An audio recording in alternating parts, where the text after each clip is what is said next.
Shalom Bapak Ibu Saudara yang dikasihi Tuhan. Boleh lambaikan tangan yang hidupnya Tuhan selalu berkati. Haleluya. Saya undang Bapak Ibu untuk bangkit berdiri, berikan salam kanan kirinya, ucapkan Tuhan Yesus baik. Tuhan Yesus baik. Haleluya.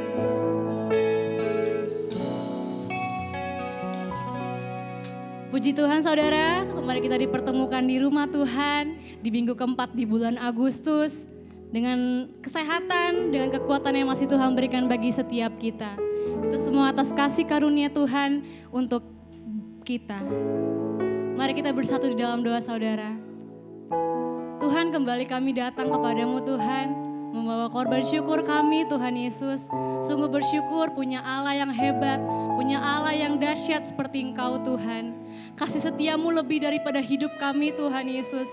Biarlah Tuhan seluruh hidup kami boleh mengabdi Tuhan, boleh melayanimu Tuhan, boleh menyembahmu Tuhan Yesus seumur hidup kami. Kami percaya Tuhan setiap penyembahan kami, pujian kami Tuhan hanya bagimu Tuhan Yesus yang mulia. Terima kasih Tuhan Yesus yang baik. Kami akan mulai ibadah kami Tuhan, sucikan kami Tuhan, layakan kami untuk mendatang kepadamu Tuhan Yesus. Terima kasih Tuhan, haleluya, amin. Bapak Ibu dipersilakan untuk duduk kembali. Kita akan masuk dalam penyembahan kita saudara. Siapkan hati dan pikiran kita untuk masuk ke altarnya. Renungkan setiap kebaikan Tuhan dalam hidup kita. 1 minggu terakhir apa yang sudah Tuhan perbuat bagi hidup kita. Tuhan selalu menyediakan segalanya bagi hidup kita saudara. Mari kita sembah Dia lebih lagi. Mari kita puji Dia lebih lagi. Agungkan Dia dalam hidup kita saudara. Tiada yang dapat kami balas Tuhan. Tiada dapat kami ganti dengan apapun yang kami punya Tuhan di dunia ini Tuhan Yesus. Kami mau datang Tuhan. Kami mau menyembah-Mu lebih lagi Tuhan Yesus yang baik.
hidupku Tuhan, tiada yang lain. Hanya Kau satu di hatiku. Ku sembah Engkau, Allah yang perkasa. Ku sanjung tinggi namamu di hidupku Tuhan, tiada yang lain. Hanya Kau satu di hatiku Tuhan, tiada yang lain. Hanya Kau satu di hatiku Tuhan, tiada yang lain. Hanya Kau satu di hatiku. Berikan sorak-sorai bagi Tuhan kita, saudara.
begitu baik, Dia begitu agung, Dia begitu dahsyat bagi hidup kita, saudara. Terima kasih Tuhan buat nafas yang masih Tuhan berikan hingga hari ini, Tuhan. Terima kasih Tuhan Yesus buat kesempatan yang masih Tuhan berikan. Oh, haleluya. Sembah Dia, saudara. Haleluya. Tiada yang lain selain Engkau, Tuhan. Tiada yang lain.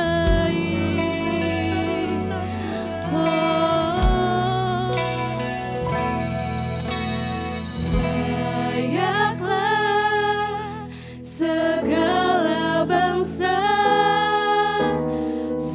sujud kepadamu,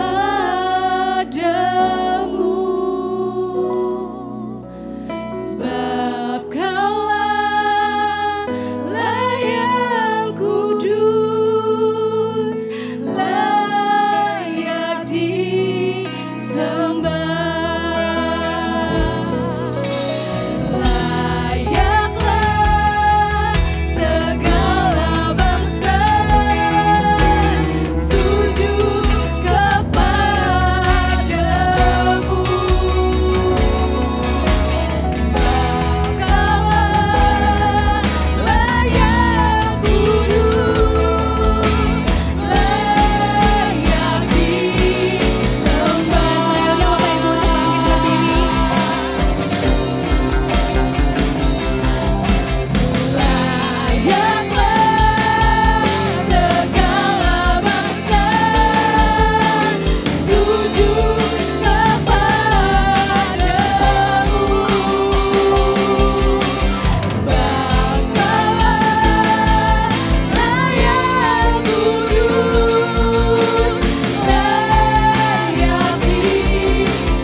Agungkan namamu Tuhan, yang siap melompat bagi nama Tuhan. Mari sama-sama katakan amin, haleluya.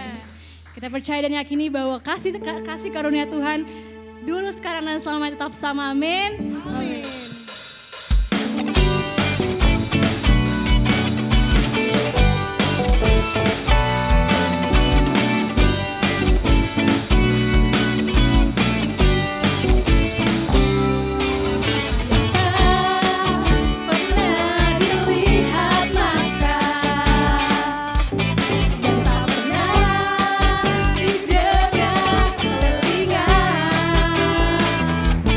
Pernah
Sampaikan pada kanan kiri bahwa Tuhan sediakan bagimu.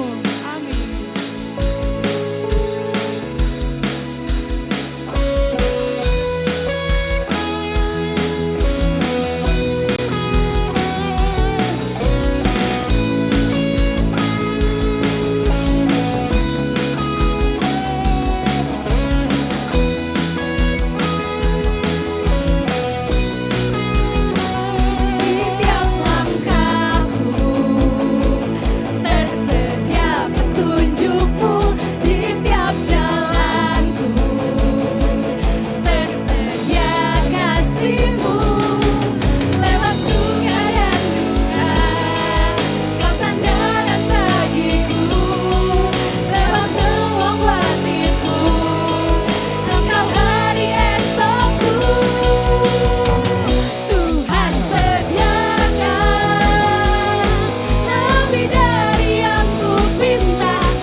bagian terbaik Tuhan, seperti Maria duduk diam menikmati firman-Mu Tuhan.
hanya itu kerinduanku.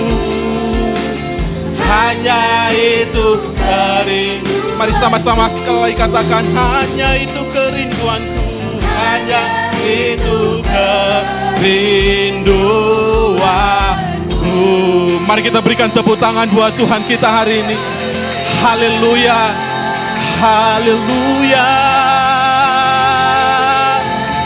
Oh yes. Haleluya. Tuhan, Engkau menjadi kerinduan hati kami hari ini. Tidak ada nama lain yang olehnya kami bersuka cita. Tidak ada nama lain yang olehnya kami beroleh kemenangan selain nama Yesus Kristus.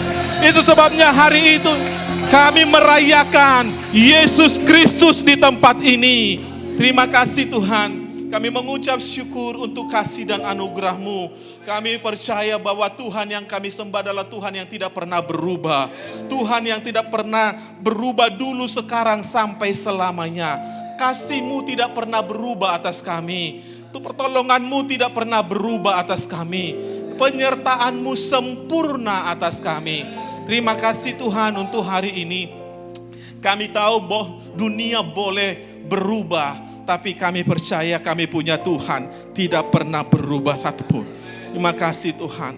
Dunia ini semakin hari semakin jahat dan semakin sulit, tapi kami tahu di dalam Tuhan kami tetap hidup dalam kemenangan. Di dalam Tuhan kami akan melihat pengharapan. Kami akan melihat ada pengharapan yang baru di dalam Tuhan. Ada kemenangan.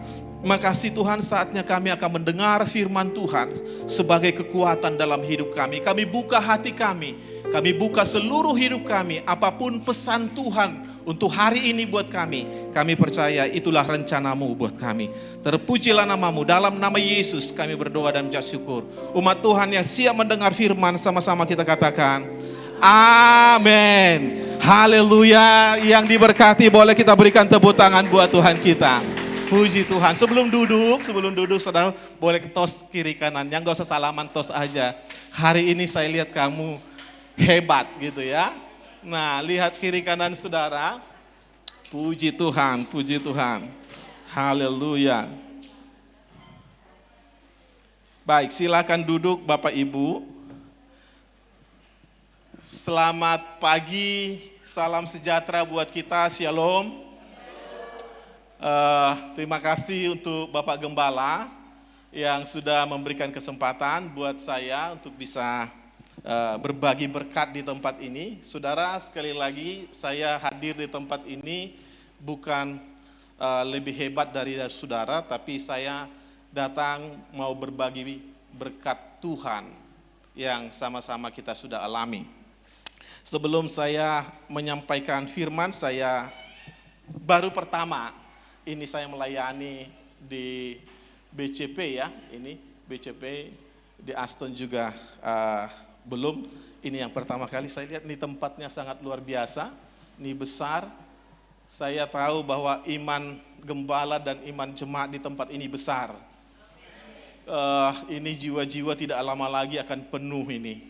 Kalau saya perhatikan tempat ini muat 500 lebih kali ya Pak.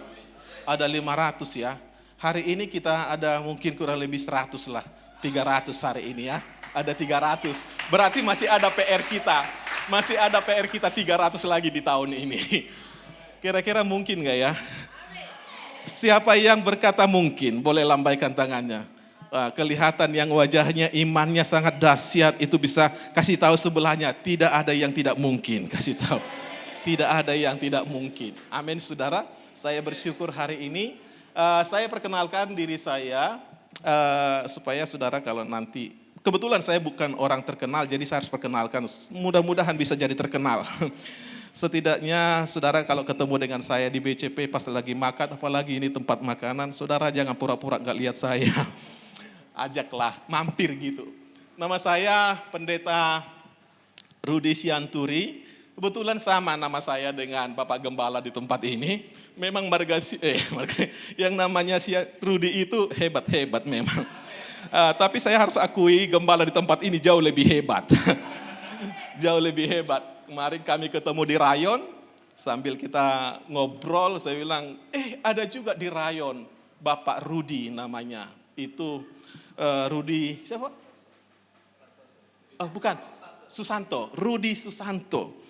Rudi Susanto, Rudi Siregar, Rudi Sianturi. Wah, luar. Kalau trio ini, kalau sudah ketemu, dunia pasti akan dipanen aja deh. Dunia akan dipanen. Saya penggembalaan di Bekasi juga. Dan kami masih baru jalan 3 tahun, mau jalan 3 tahun. Puji Tuhan, oleh anugerah Tuhan kami merintis pelayanan ini dari cuma 8 orang. Sekarang puji Tuhan pelayanan ini terus tambahkan jiwa-jiwa yang baru. Sekarang kami sekali ibadah sudah ada 60 orang. 60 orang masih kecil, tapi 60 orang dipercayakan kalau buat kualitas itu pasti akan menghasilkan kuantitas yang luar biasa. Saya punya istri 2 anak. Jadi anaknya yang 2 jangan dibalik. Nanti Pak Siregar sih nggak undang lagi. Anak saya yang pertama kuliah di Unpar, anak yang kedua kuliah di Unila, Universitas Negeri Lampung. Jadi dua-duanya masih kuliah dan pergumulan kami ya cukup inilah menantang. Dan saya percaya kedua anak kami dipakai Tuhan untuk mendukung pelayanan di gereja yang setiap, karena dia di Bandung 1, jadi setiap minggunya itu pulang untuk mendukung pelayanan, dia bagian musik juga. Itu sekedar perkenalan singkat. Nah, hari ini saya mau sampaikan kebenaran firman Tuhan, Bapak Ibu. Saya mau menyampaikan firman Tuhan di dalam kitab Roma. Mari kita buka Roma pasal yang keempat, ayat 18 sampai 21. Roma pasal 4, ayat 18 sampai 21. Kalau sudah dapat kita akan baca dengan suara keras. 1, 2, 3 ya. Sebab sekalipun tidak ada dasar untuk berharap, namun Abraham berharap juga dan percaya bahwa ia akan menjadi bapa banyak bangsa menurut yang telah difirmankan. Demikianlah banyaknya nanti keturunanmu. Imannya tidak menjadi lemah walaupun ia mengetahui bahwa tubuhnya sudah sangat lemah karena usianya telah kira-kira 100 tahun dan bahwa rahim Sarah telah tertutup. Tetapi terhadap janji Allah ia tidak bimbang. Sekali lagi terhadap apa? Terhadap janji Allah ia tidak bimbang. Karena apa? Karena ketidakpercayaan. Malah ia diperkuat oleh imannya dan ia memuliakan Allah dengan penuh keyakinan bahwa Allah berkuasa untuk apa? Berkuasa untuk melaksanakan apa yang telah ia janjikan. Sekali lagi berkuasa untuk melaksanakan apa yang telah dijanjikan. Wow. Saudaraku yang dikasihi oleh Tuhan, hari ini saya akan menyampaikan firman Tuhan ini dengan judul Berjalan dalam Pengharapan. Apa judulnya? Berjalan dalam pengharapan. Ini tema khotbah saya hari ini. Saudaraku, saudara bersyukur ada di Bekasi ini. Siapa yang tinggal di luar Bekasi di sini? Yang tinggal di luar Bekasi, puji Tuhan. Yang ini semua kita tinggal di Bekasi ya. Kita bersyukur bahwa di Bekasi ini banyak pengharapan. Ada harapan indah, ada harapan jaya, ya kan? Bahkan ada harapan apa lagi? Harapan baru, harapan mulia, apa lagi? Banyak. Harapan elok. Nah, siapa yang tinggal biasanya yang tinggal di harapan elok yang ngomong harapan elok ya, bagus tuh. Kita semua di tempat ini punya harapan. Jangan sampai perumahan kita punya pengharapan, tapi anak-anaknya yang penghuninya tidak punya pengharapan. Coba lihat sebelahmu, kamu tinggal di harapan apa? Gitu. Kamu tinggal di harapan apa? Semua kita yang ada di tempat ini orang yang punya pengharapan. Amin. Kalau saudara tidak punya pengharapan, tidak mungkin ada di tempat ini. Saudara ada di tempat ini karena punya pengharapan di dalam Yesus. Setidaknya itu. Nah, hari ini saya mau sampaikan kepada kita salah satu kebutuhan orang yang terpenting sekarang ini adalah pengharapan. Salah satu kebutuhan orang yang terpenting adalah pengharapan. Saudara, engkau ada uang, engkau ada mobil, engkau ada rumah, engkau punya deposit yang banyak. Tapi kalau kita kehilangan pengharapan, maka semua itu akan menjadi tidak ada arti. Betul saudara, ada teman saya cerita sama saya bahwa ada orang kaya di Indonesia yang tinggal di di Singapura. Tapi waktu dia tinggal di Singapura, saudara, rupanya ada satu kejadian yang sangat miris. Dari lantai 12 dari apartemennya itu ada satu ibu yang loncat dan mati di bawah. Saudara, ini pengusaha yang sangat terkenal, tapi akhirnya ditutup, nggak masuk ke media. Kenapa? Karena pada saat itu kalau masuk di media akan heboh. Semua media sudah datang tapi langsung di-keep semua. Di Singapura itu begitu ketat. Saudara-saudara, apa yang terjadi? Pada saat itu ditanyalah kepada suaminya, ditanya semua. Ternyata orang ini adalah orang hebat, orang terkaya. Kalau nggak kaya nggak mungkin tinggal di Singapura. Betul nggak ya? Tapi orang ini bisa mengakhiri hidupnya. Saudara, ternyata bahwa uang, kekayaan tidak akan ada harganya, tidak ada artinya kalau kita tidak punya pengharapan. Pengharapan itu jauh lebih penting. Saya tidak ngomong bahwa uang tidak penting. Tapi apa artinya kita punya uang, apa artinya kita punya kekayaan, punya rumah, punya apartemen, punya mobil, punya hotel, punya apa lagi. Tapi kalau tidak punya pengharapan, semua tidak ada artinya. Saudara, makan boleh yang enak, tapi kalau tidak ada harapan, saudara tidak akan menikmati rasa enak. Betul ya? Itu biar makanan yang paling enak di Bekasi ini disuguhkan kepada saudara, tapi begitu saudara nggak punya pengharapan, maka saudara tidak akan pernah merasakan enaknya hidup. Itu sebabnya hari ini, kalau saudara ada di tempat ini, hidup yang paling nikmat pada saat kita berada di dalam hadirat Tuhan.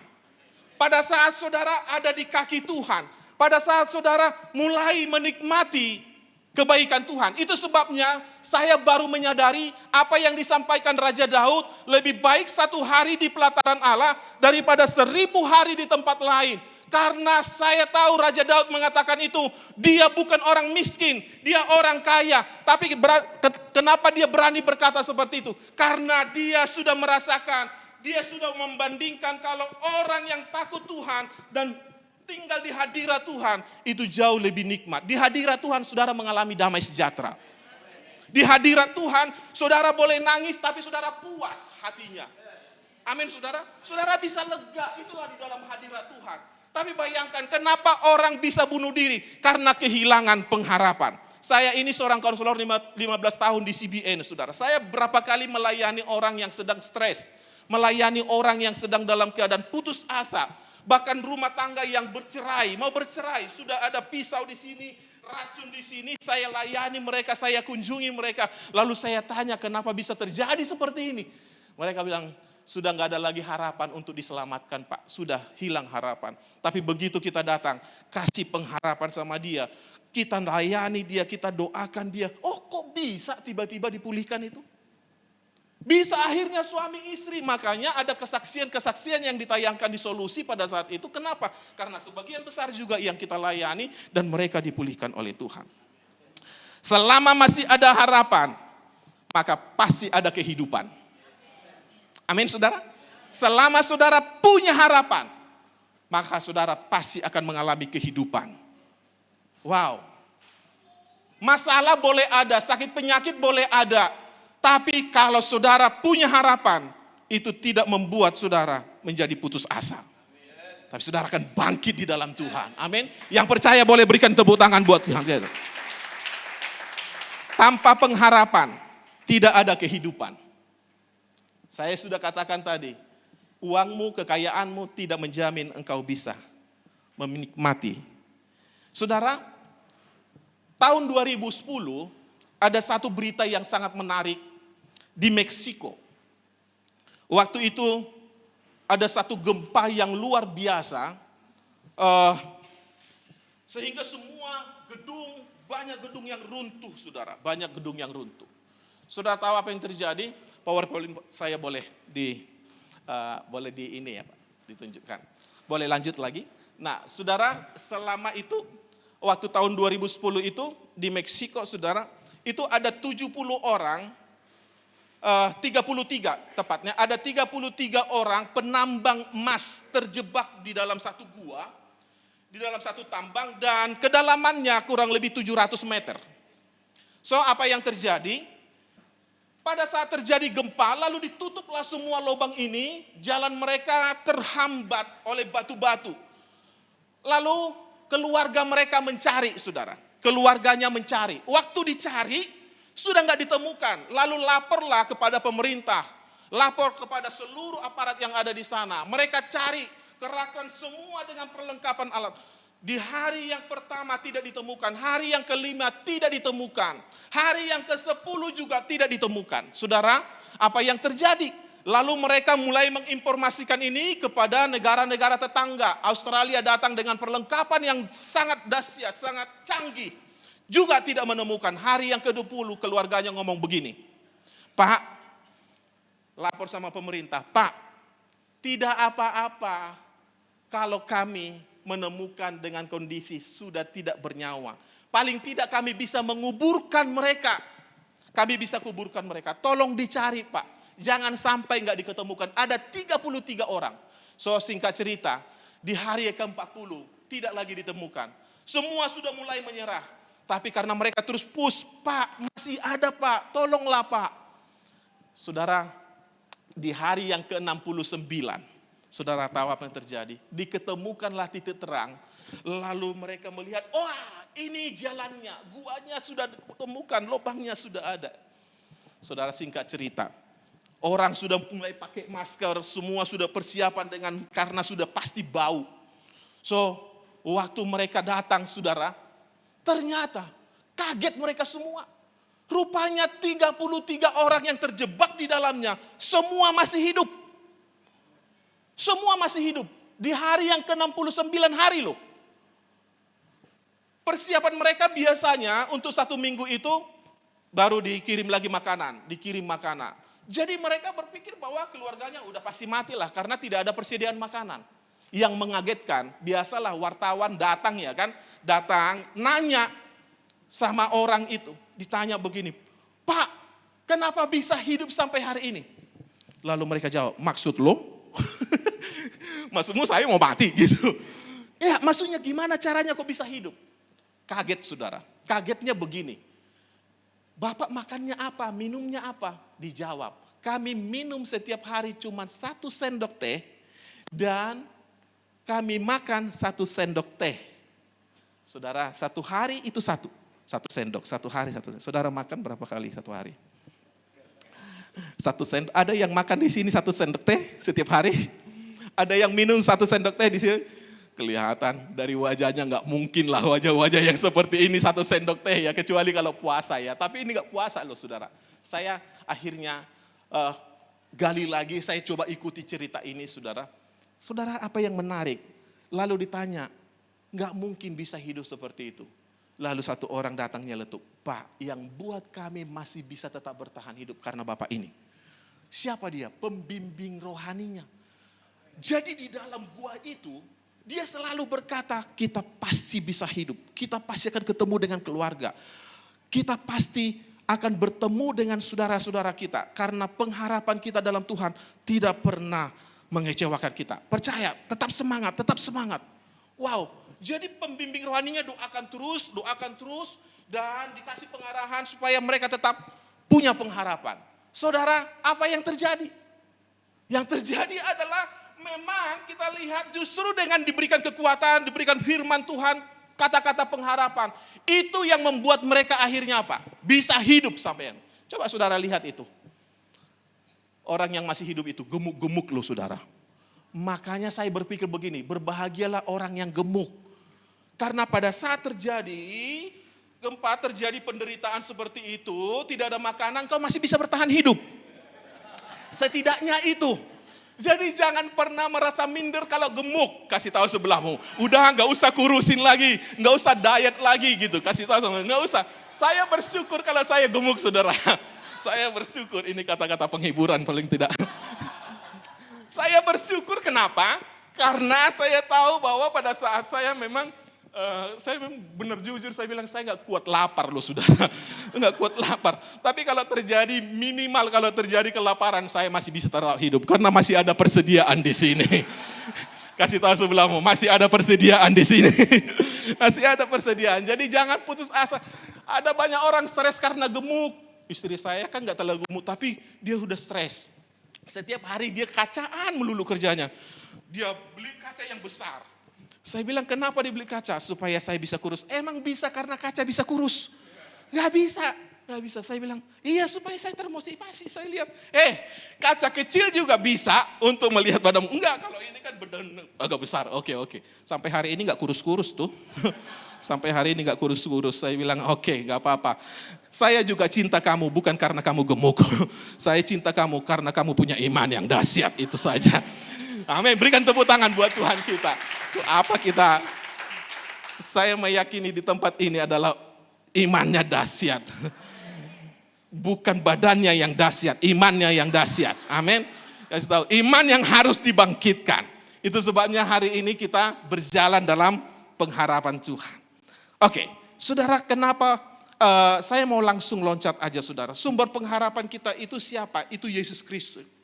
Di dalam Roma pasal 15 ayat 13, saya mau kasih tahu. Semoga Allah, sumber pengharapan, memenuhi kamu dengan segala sukacita dan damai sejahtera dalam iman kamu. Supaya oleh kekuatan Roh Kudus, kamu berlimpah-limpah dalam pengharapan. Amin, saudara. Oleh kekuatan Roh Kudus, kamu berlimpah-limpah dalam pengharapan.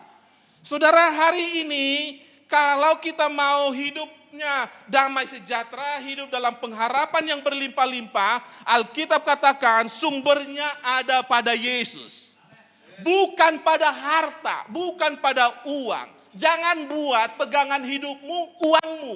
Jangan buat pegangan hidupmu kekayaanmu. Jangan buat pegangan hidupmu ada hartamu. Begitu hartamu habis, hilanglah pegangan hidupmu. Tapi kalau Tuhan yang menjadi pegangan hidup kita, tidak pernah berubah dahulu, sekarang, sampai selamanya. Dia yang berjanji, dia akan menepati. Suami boleh berjanji, tapi belum tentu nepatin. Iya kan? Nah, hari ini saya mau langsung saja, saudaraku yang dikasih Tuhan, bagaimana kita bisa berjalan dalam pengharapan. Nah ini, orang yang mau berjalan, berapa banyak yang mau berjalan dalam pengharapan Tuhan? Yang mau berjalan dalam pengharapan, berikan tepuk tangan buat Tuhan kita hari ini. Saudara, poin yang pertama, bagaimana kita bisa berjalan dalam pengharapan. Yang saya pelajari dalam kitab Roma, ini dahsyat loh ayatnya saudara. Saya renungkan dari kemarin, seminggu ini saya renungkan, saya persiapkan firman ini. Dahsyat banget nih, Roma pasal 4 ayat 18 sampai 19. Ini kita harus baca sama-sama. Roma 4 ayat 18 sampai 19. Sebab sekalipun tidak ada dasar untuk apa? Berharap. Perhatikan, tidak ada dasar lagi untuk berharap. Namun apa? Abraham berharap juga dan percaya bahwa ia akan menjadi apa? Bapa banyak bangsa. Menurut yang telah difirmankan, demikianlah banyaknya nanti keturunanmu. Pertanyaan saya sederhana. Apakah waktu ini disampaikan Abraham sudah punya anak belum? Belum. Waktu firman ini disampaikan, apakah dia sudah punya keturunan yang banyak? Belum, saudara. Belum dilihat. Belum terlihat. Nanti akan digenapi. Tapi coba ayat yang ke-19. Imannya apa? Tidak menjadi lemah.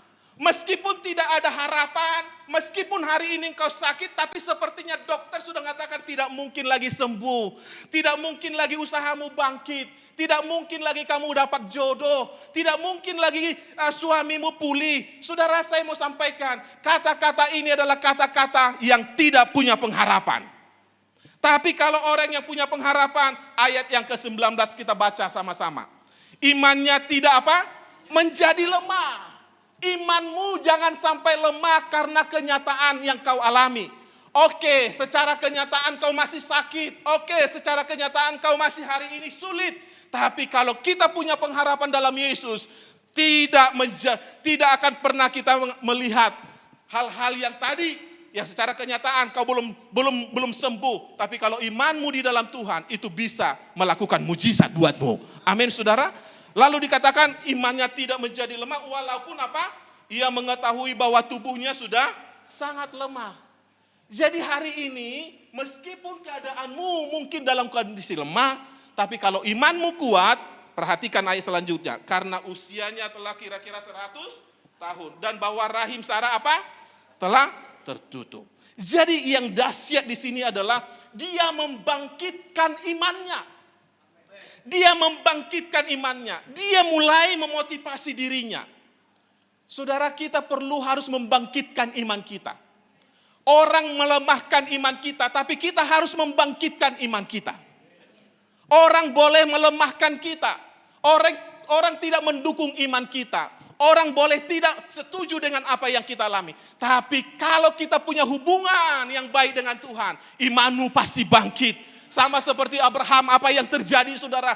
Dia akhirnya dalam perjalanannya Tuhan genapi, dia punya anak yang namanya Ishak. Meskipun umur istrinya sudah 90 tahun, sudah menopause, tapi bagi Tuhan, kalau Tuhan yang berjanji, dia pasti akan genapi. Mari berikan tepuk tangan buat Tuhan kita. Saudara-saudara yang dikasihi Tuhan, saya mau sampaikan hari ini, bahwa seringkali pengharapan itu diibaratkan seperti jangkar. Betul enggak ya? Saya ulang sekali lagi, boleh sedikit saja Pak, sedikit saja, boleh mundur sedikit. Iman mampu membuat harapan kita menjadi kenyataan. Untuk berjalan dalam pengharapan, maka harus memiliki iman dan yang dekat dengan sumbernya. Itu sudah kita baca. Nah sekarang saya mau mengajak Bapak Ibu untuk buka dalam kitab Ibrani. Boleh lanjutkan lagi saudara? Mari kita buka Alkitab. Ibrani pasal 6 ayat yang ke-19. Ibrani pasal 6 ayat 19. Dikatakan begini. Kalau sudah dapat kita akan lihat. Ibrani pasal 6 ayat yang ke-19. Kita akan baca. Pengharapan itu adalah apa? Sauh yang kuat dan aman bagi jiwa kita. Yang telah dilabuhkan sampai ke belakang tabir. Alkitab selalu berkata bahwa pengharapan itu seringkali digambarkan seperti jangkar. Kenapa jangkar, saudara? Saya bertanya-tanya, kebetulan keluarga saya banyak pelaut. Dan ada juga yang jadi kapten. Saudara, saya coba tanya sama mereka, kenapa setiap kapal itu harus ada jangkar? Lalu mereka sangat sederhana menjelaskan, Pak, kapal tidak akan mungkin diberangkatkan kalau tanpa ada jangkar. Karena jangkar itu akan memberikan pertolongan. Kalau kapal menghadapi badai, jangkar akan diturunkan sehingga jangkar itu bisa membuat kapal tetap stabil, tidak terombang-ambing, tidak terhanyut oleh karena gelombang laut dan angin segala macam. Oh gitu ya Pak? Iya. Saudaraku yang dikasihi Tuhan, ternyata kenapa Tuhan memberikan gambaran bahwa pengharapan itu seperti jangkar. Kalau orang kehilangan pengharapan, maka kehilanganlah semua kehidupan dan masa depannya. Akan gampang diombang-ambingkan. Nah, saudara perhatikan. Jangkar itu sama dengan pengharapan. Rantai itu sama dengan iman. Kapal itu sama dengan manusia. Saya kasih tanda panahnya di sana. Saudara perhatikan, saya waktu renungkan ini dahsyat banget memang, luar biasa. Saudaraku yang dikasihi Tuhan, jangkar ini pada saat dijatuhkan saudara, dia tidak akan kelihatan lagi. Tidak terlihat. Pengharapan itu tidak terlihat. Betul ya? Pengharapan itu adalah sesuatu yang di depan, tidak terlihat. Di tempat ini belum ada jiwa-jiwa 500 jiwa. Tapi kira-kira saudara bisa lihat nggak nanti akan 500 jiwa di tempat ini? Bahkan lebih daripada 500 jiwa akan ada di tempat itu. Di tempat ini. Itu namanya apa? Pengharapan. Saudara, pada saat jangkar diturunkan memang tidak terlihat. Tapi untuk melihat apakah jangkar ini masih tetap berfungsi dengan baik, maka saudara cukup lihat yang namanya talinya. Talinya itu apa? Imannya. Betul saudara? Imannya itu terhubung dengan kapalnya. Jadi kapal dengan dengan jangkar itu bagaikan satu mata uang yang tidak bisa dipisahkan.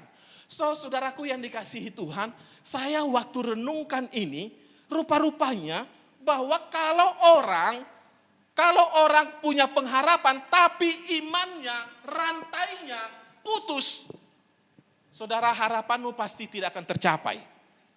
Jadi yang mendukung pengharapan manusia tercapai itu kalau ada iman.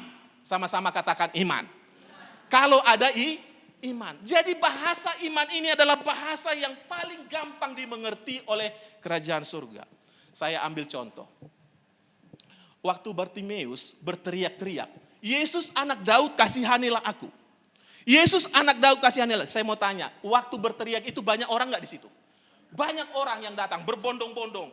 So, banyak gak yang berteriak sama Yesus? Pasti banyak orang yang berteriak, betul gak ya? Tapi kenapa teriakan Bartimeus sampai di telinga Yesus? Karena yang pertama adalah begitu Yesus berjalan, lalu tiba-tiba Bartimeus berteriak, Yesus anak Daud kasihanilah aku. Tiba-tiba dia berhenti. Kenapa dia berhenti?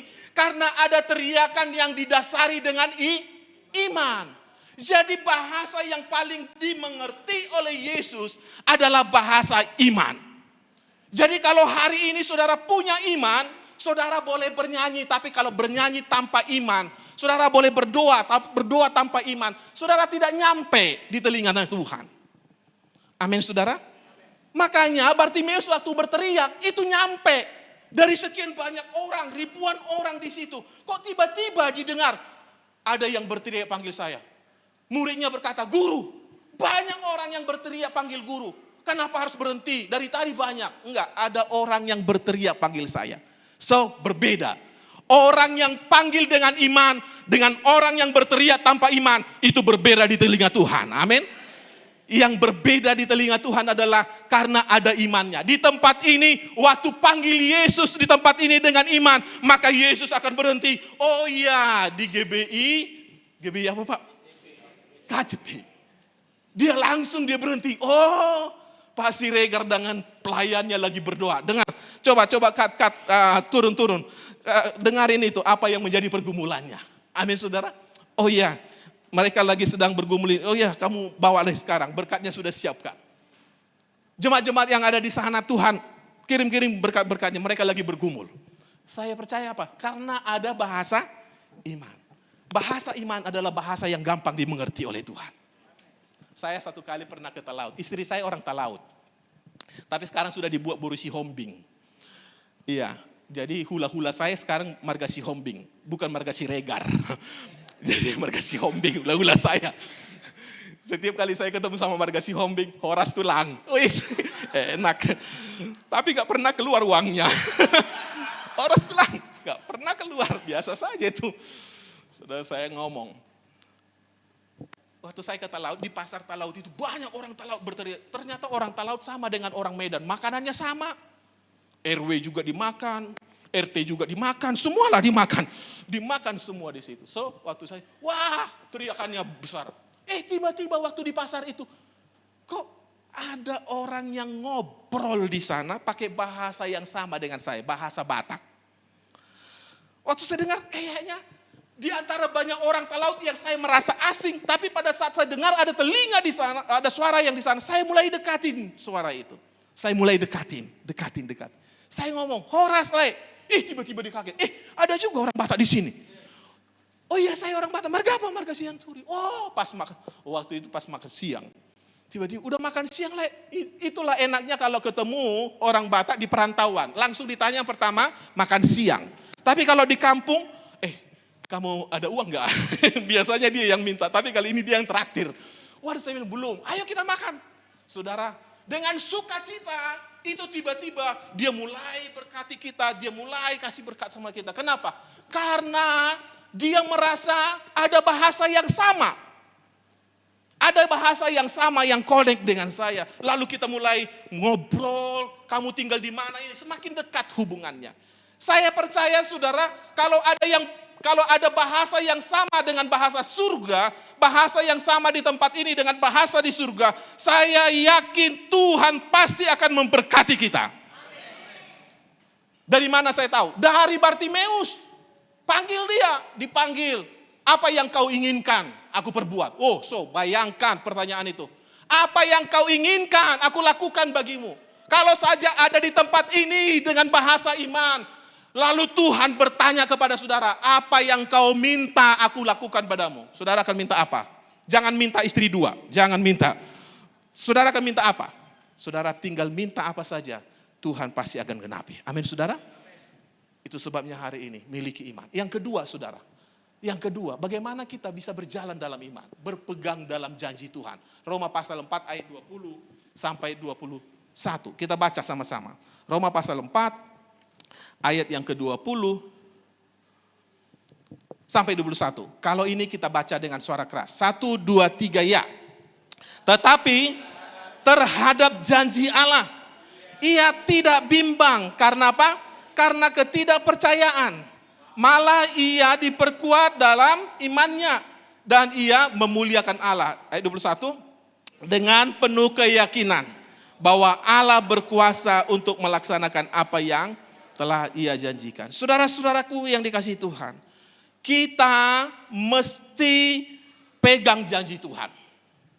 Di tengah-tengah situasi ekonomi yang sulit sekarang ini. Saya baru-baru ini melayani di kantor di satu perusahaan yang cukup besar, perusahaan yang terkenal, perusahaan yang besar di Asia, Marmer.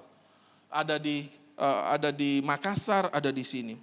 Singkat cerita, waktu saya melayani, direkturnya semua ada di situ, komisaris semua mereka ada di situ.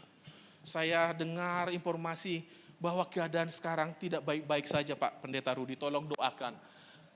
Omset mereka 50% turun. Karyawan mereka banyak sementara diberhentikan. Kenapa saudara?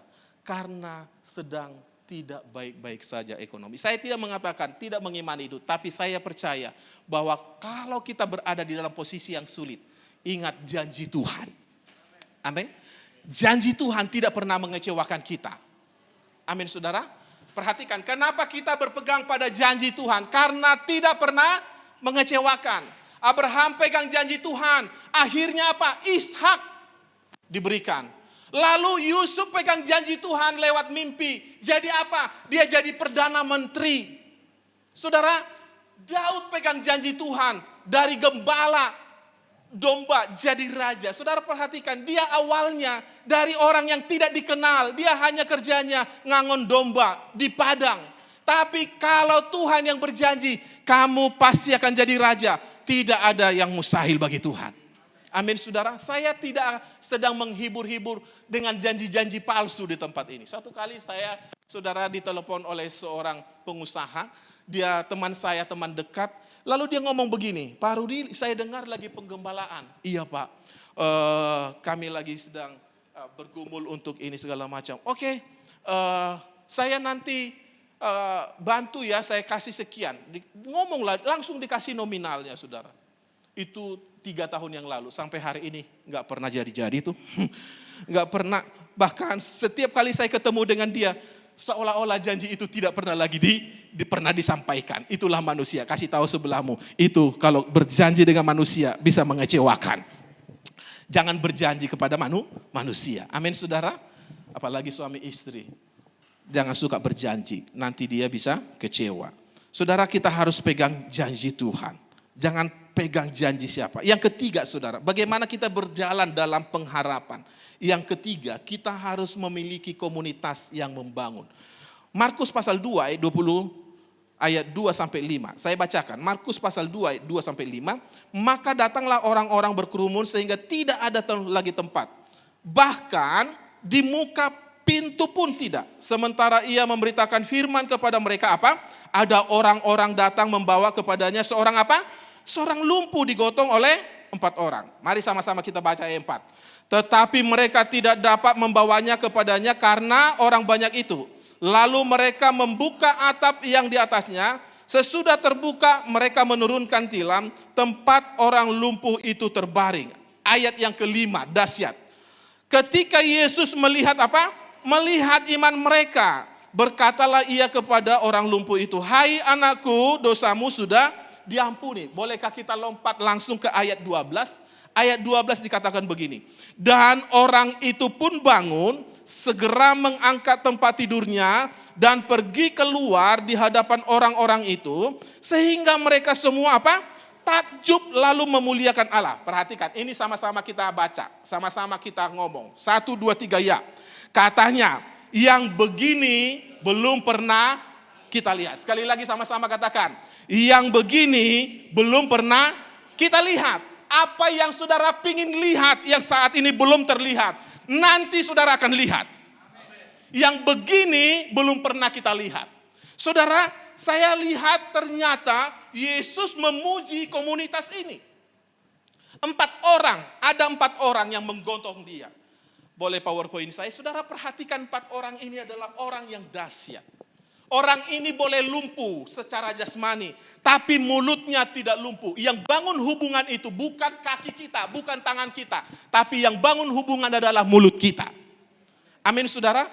Jadi orang ini disayang teman-temannya dan komunitas mereka menjadi komunitas yang membangun. Yang saya mau hari ini bagikan kepada saudara, mari kita memiliki komunitas yang sehat, yang membangun. Di tempat ini harus saling membangun satu dengan yang lain. Pemain musik, tim worship, bahkan tim pelayan semuanya harus saling membangun. Amin saudara. Kenapa? Karena di sana kita akan melihat mujizat akan terjadi. Mujizat pasti akan terjadi. Alkitab katakan dalam kitab Amsal pasal 13 ayat 20. Dikatakan apa? Bahwa siapa bergaul dengan orang bijak menjadi bijak, tetapi siapa berteman dengan orang bebal menjadi apa? Menjadi malang. Saya mau tanya, saudara kalau bergaul dengan orang bijak bisa bijak enggak? Siapa yang percaya bahwa bergaul dengan orang bijak bisa bijak? Siapa yang bergaul dengan orang bodoh jadi bodoh? Kira-kira saudara kalau disuruh milih, saudara mau bergaul dengan orang bodoh, tapi saudara pintar di sana. Saudara paling pintar dari antara orang bodoh itu. Atau saudara bergaul dengan orang bijak, tapi saudara paling bodoh di antara orang pintar itu. Saudara mau pilih yang mana? Hah? Nomor 2. Siapa yang mau pilih nomor 2? Kelihatan bodoh dari antara orang pintar. Siapa? Boleh lambaikan tangannya. Siapa yang mau pilih kelihatan pintar dari antara orang bodoh? Memang saudara pintar, tapi dari antara orang-orang bodoh. Kira-kira saudara mau nggak seperti itu? Tidak ada yang mau. Amin. Sulit kita kadang-kadang mau bergaul dengan orang pintar. Kenapa? Karena ketika kita bergaul dengan orang pintar akan bodoh banget sih. Itu aja nggak tahu. Naik 1 oktav. Kenapa? Kok naik jadi 2 oktav kamu? Aduh, pemain musik kok kayak bodoh banget. Dia kita dibodoh-bodohin saudara. Pada saat kita berteman dengan orang pintar, kita dibodoh-bodohin. Itu yang membuat kita nggak mau berteman dengan orang pintar. Karena kita disuruh, karena kita dibodoh-bodohin. Saya ngerti maksudnya, coba saya lihat wajah saudara pura-pura nggak ngerti. Saudara di komunitas itu kadang-kadang seperti itu. Kita kelihatan seperti orang bego. Karena semua orang-orang pintar. Tapi ketika kamu keluar dari orang-orang pintar itu, kamu pasti menjadi orang yang pintar. Amin saudara. Daripada kamu menjadi orang yang hebat dari antara orang bodoh. Tapi wah saya orang pintar. Dengan siapa? Itu dengan ini. Ternyata orang-orang yang tidak sekolah semua. Saudara. Tapi kalau saudara berteman dengan orang-orang doktor. Kayak Pak Rudi ini berteman dengan orang-orang doktor. Makanya ilmunya doktor. Dia belum doktor tapi ilmunya sudah doktor. Kenapa? Karena berteman dengan orang-orang doktor. Kasih tahu sebelah, makanya berteman dengan Pak Rudi saja supaya kita jadi dokter. Yang terakhir saudara, yang terakhir saya mau bagikan bagaimana kita bisa berjalan dalam pengharapan. Yang pertama masih ingat? Kita harus apa? Bangkit, membangkitkan iman. Yang kedua harus apa? Harus apa? Berpegang pada janji Tuhan. Yang ketiga harus apa? Kita harus memiliki komunitas yang sehat. Yang terakhir, saya undang pemain musik boleh maju ke depan. Yang terakhir, jangan fokus pada kekurangan. Saudara, mari kita lihat dalam, saya sudah Markus 10 ayat 46. Saudara perhatikan baik-baik. Saudara, Markus 10 ayat 46 ini Bartimeus memang dia nggak bisa melihat. Tapi dia bisa mendengar. Amin saudara. Bartimeus dia nggak bisa melihat. Tapi dia bisa berkata-kata karena masih ada mulut. Bartimeus memang tidak bisa melihat. Tapi dia masih bisa punya kaki untuk menghampiri Yesus. Dengan kata lain, jangan pernah fokus kepada kekurangan. Tapi kita fokus kepada Tuhan yang memberikan kekuatan. Amin saudara. Jangan pernah fokus kepada kekurangan saudara. perhatikan baik-baik. Kalau orang fokus kepada kekurangan, dia tidak akan pernah melihat akan kekuatannya. Tapi kita fokuslah kepada Tuhan. Karena Tuhan akan memberikan kita kekuatan yang dahsyat dan luar biasa. Saudara, saya mau beritahu kepada kita, ada satu, boleh PowerPoint saya, poin-poin terakhir. Saudara, ada satu yang namanya Fanny Crosby. Fanny Crosby ini warga Amerika. Dia waktu dia lahir sudah buta, saudara. Dia mengalami kebutaan dari sejak bayi. Meskipun dia buta, tapi dia bisa mendengar, dia bisa bernyanyi, dia bisa menulis. Waktu dia masih kecil, mamanya bimbing dia arahkan. Dia katakan, nak, kamu memang gak bisa melihat, tapi kamu masih bisa dengar. Suaramu saya dengar bagus. Mamanya mulai motivasi dia. Saudara, tahu apa yang terjadi? Pada saat dia mulai menanjak dewasa, anak ini bisa menciptakan lagu, 8.000 lagu. Dan lagu yang diciptakan itu salah satunya adalah Ku Berbahagia Yakin Teguh. Saudara perhatikan, dia buta, tapi dia bisa menciptakan lagu dengan syair yang sangat dahsyat. Dia berkata, ku berbahagia, yakin teguh, Yesus abadi kepunyaanku. Saudara perhatikan, dia bisa berkata seperti itu. Dan yang kedua, dia berkata, mampirlah dengar doaku. Saudara, waktu dia sudah mulai kaya, teman-temannya ngomong begini sama dia, kalau begitu kamu mendingan dioperasi saja matanya supaya bisa lihat.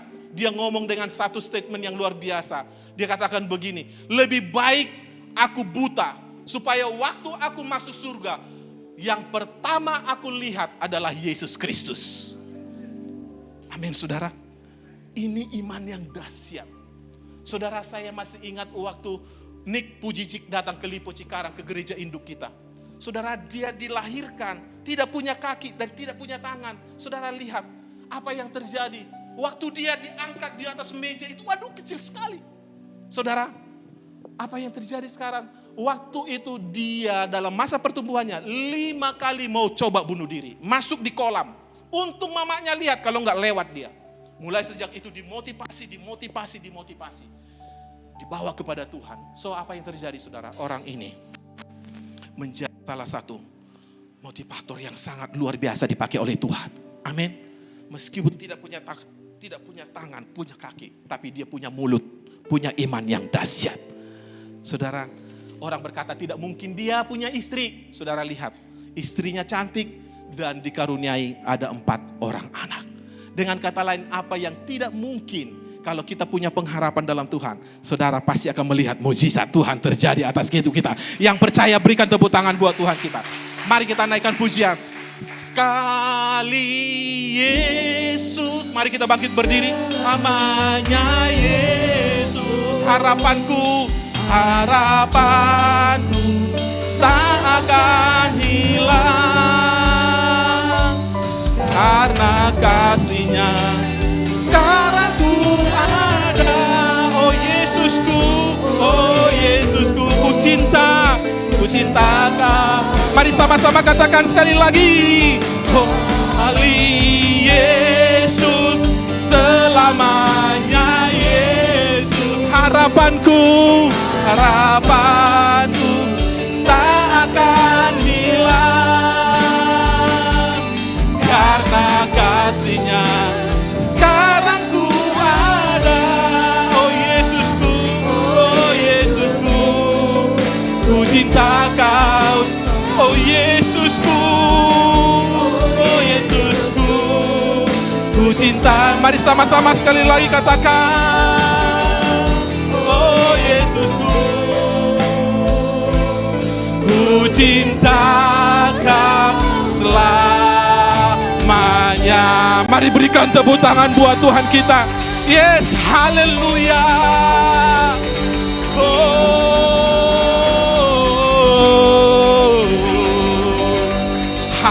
Haleluya Yesus. Terima kasih Tuhan. Yes, kami percaya hari ini kami mendengar berita sukacita bahwa di dalam Yesus ada pengharapan yang tidak mengecewakan. Saudara yang hari ini rindu melihat pengharapan-Mu terwujud. Bolehkah kita buka tangan kita di hadapan Tuhan? Saya tidak tahu apa pengharapan Engkau hari ini, tapi saya tahu bahwa ketika kita bawa pengharapan kita kepada Yesus, pengharapan-Mu menjadi pengharapan yang nyata. Engkau akan lihat Tuhan akan genapi, sama seperti Daud, pengharapannya Tuhan genapi menjadi raja. Sama seperti Abraham, Tuhan genapi menjadi bapa orang percaya. Sama seperti Yusuf, Tuhan genapi menjadi perdana menteri. Hari ini saya percaya pengharapan-Mu di dalam Yesus tidak pernah mengecewakan. Tuhan, aku berdoa biar semua jemaat yang ada di tempat ini, jemaat yang hidup di dalam iman, jemaat yang hidup di dalam pengharapan. Karena kami tahu Tuhanlah sumber pengharapan kami yang sejati. Berkati hamba-Mu, Bapak Gembala di tempat ini, Bapak Pendeta Rudi Siregar bersama dengan Ibu. Tuhan berkati pelayanan tempat ini, tambahkan terus bilangan orang percaya. Dalam nama Yesus kami berdoa. Umat Tuhan yang diberkati sama-sama kita katakan, amin. Puji Tuhan. Silakan duduk Bapak Ibu. Terima kasih kepada hamba-Nya yang telah menaburkan firman. Tuhan Yesus memberkati. Mari saudara kita siapkan persembahan yang terbaik sembari mendengarkan pengumuman seminggu sepekan.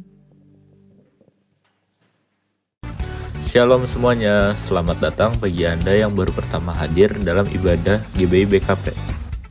Kami berharap agar di ibadah selanjutnya kita dapat beribadah bersama kembali. Berikut adalah kegiatan GBI BKP selama 1 minggu ke depan. Yang pertama, hari Selasa kita ada doa terobosan pukul 8 malam melalui aplikasi Zoom. Dan pada hari Rabu kita ada menara doa jam 7 malam melalui aplikasi Zoom. Pada hari Kamis terdapat Cool Bible. Pada hari Jumat terdapat Cool Bible Glory, Cool Daud, Cool Betsaida, Cool Efesia, dan Cool Harapan Indah. Pada hari Sabtu terdapat Cool Babelan. Untuk informasi lebih lanjut silakan hubungi gembala Cool masing-masing. Dan pada hari Sabtu kita ada morning prayer jam 5 pagi melalui aplikasi Zoom. Dan pada hari Minggu kita akan beribadah kembali di Food Nation Lantai 2, Bekasi Cyber Park. Ibadah pertama akan dilayani oleh PDP Rudi Cahyono, SHMH, dan ibadah kedua akan dilayani oleh Pendeta Rudi Siregar, STH. Gereja kami juga melayani pelayanan jemaat, seperti baptis Islam, doa, penyerahan anak, dan lain-lainnya. Untuk informasi lebih lanjut, boleh menghubungi nomor sekretariat yang ada di atas. Saya undang Bapak Ibu Saudara untuk bangkit berdiri. Terima kasih Tuhan Yesus, terima kasih Bapa, terima kasih Roh Kudus pagi ini Tuhan. Kau memberkati kami Tuhan, bahkan Engkau memberikan kami kesempatan Tuhan untuk berjumpa dengan Engkau Tuhan melalui pujian penyembahan kami Tuhan. Dan saat ini Tuhan kami sudah mendengar sebagian daripada isi firman-Mu Tuhan yang dibawakan hamba-Mu Bapak Pendeta Rudi Sianturi Tuhan. Terima kasih Tuhan hamba-Mu Kau kirimkan ke tempat ini Tuhan untuk memberkati kami lewat firman-Mu. Kami percaya Tuhan firman ini akan jadi kekuatan bagi kami Tuhan. Kami percaya lewat firman ini Tuhan kami semakin mampu Tuhan Yesus. Kami percaya Tuhan setiap masalah, cobaan, penyakit yang kami hadapi saat ini Tuhan, kami tidak akan pernah takut Tuhan. Kami tidak pernah gentar Tuhan karena kami percaya pengharapan kami selalu ada kepada Tuhan Yesus Juru Selamat kami ya Bapa. Tuhan Yesus kami angkat tangan kami mau berdoa kepada hamba-Mu Tuhan Bapak Pendeta Rudi Sianturi Tuhan. Biar kiranya hamba-Mu yang Kau berkati Tuhan dari ujung ke rambut sampai ujung kakinya Tuhan. Bahkan apapun yang dilakukan Tuhan, apapun yang dikerjakan Tuhan, terlebih bagi pelayanannya Tuhan, biarlah Tuhan buat selalu berhasil jadi berkat dimanapun hamba-Mu ini Engkau tempatkan Tuhan. Berkati istri dan anaknya Tuhan, berkati pelayanannya Tuhan, berkati rumah tangganya Tuhan Yesus. Bahkan segala keperluannya Engkau cukupkan di dalam nama Tuhan Yesus. Begitu juga Tuhan setiap kami jemaat-Mu, pelayan-Mu yang hadir pada hari ini Tuhan, yang sudah mendengar firman-Mu Tuhan, biarlah ini jadi kekuatan bagi kami Tuhan, biarlah ini jadi kesembuhan bagi kami Tuhan, biarlah ini jadi rema bagi rumah tangga kami Tuhan. Karena kami percaya kami bukan hanya pendengar, tapi jadikan kami jadi pelaku firman-Mu Tuhan, yang akan kami pakai terlebih di rumah tangga kami, bahkan di keluarga besar kami Tuhan Yesus. Berkati tempat ibadah kami ini Tuhan, biarlah tempat ibadah kami ini jadi rumah kesukaan-Mu Tuhan, yang akan semakin banyak jiwa-jiwa dimenangkan Tuhan Yesus. Begitu juga Tuhan persembahan yang kami sudah berikan pada saat ini Tuhan, biarlah ini Engkau memberkati Tuhan, yang akan kami pakai untuk memperlebar kerajaan-Mu di tempat ini Tuhan Yesus. Maka setiap tangan-tangan yang sudah memberikan Tuhan, Engkau memberkati berlimpah-limpah di dalam nama Yesus. Terima kasih Tuhan Yesus, terima kasih Bapa. Kami mau pulang ke rumah kami masing-masing, biarlah kiranya Engkau memberkati.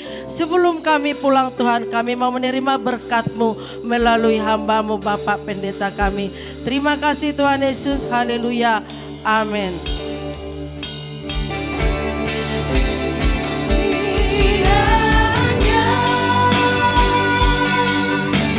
Memberkati aku berlimpah-limpah dan memperluas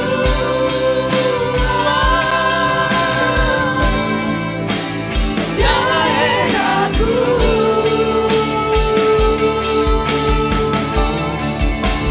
dan kiranya tangan-Mu menyertai aku dan melindungi aku daripada malapetaka, sehingga kesakitan tidak menimpa aku. Mari angkat kedua tanganmu, katakan sungguh kepada Dia, diberkatilah hidupmu, rumah tangga, suami istri dan anak-anakmu. Diberkatilah usaha, ladang dan pekerjaanmu, diperluas oleh Tuhan Yesus. Terima kasih Tuhan Yesus, terima kasih Bapa. Dan kiranya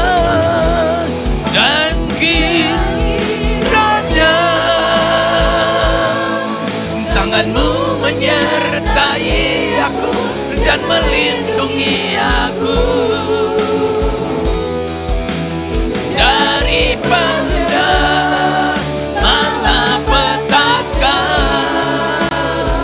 sehingga kesakitan tidak menimpa aku, sehingga kesakitan tidak menimpa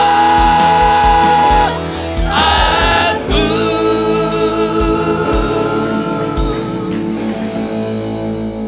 Saudara kekasih Kristus, pulang dan terimalah berkat, kasih dan anugerah yang berlimpah-limpah dari Allah Bapa di dalam sorga, di dalam Anak yang tunggal Tuhan kita Yesus Kristus, persekutuan yang indah manis dengan Roh Kudus menyertai saudara mulai dari pagi hari ini sampai Maranatha. Yesus Kristus datang kali kedua, menjemput kita dan awan dan memerintah bersama dengan Dia hidup kekal selama-lamanya. Setiap kita yang telah diberkati dan menjadi berkat, mari sama-sama katakan amin.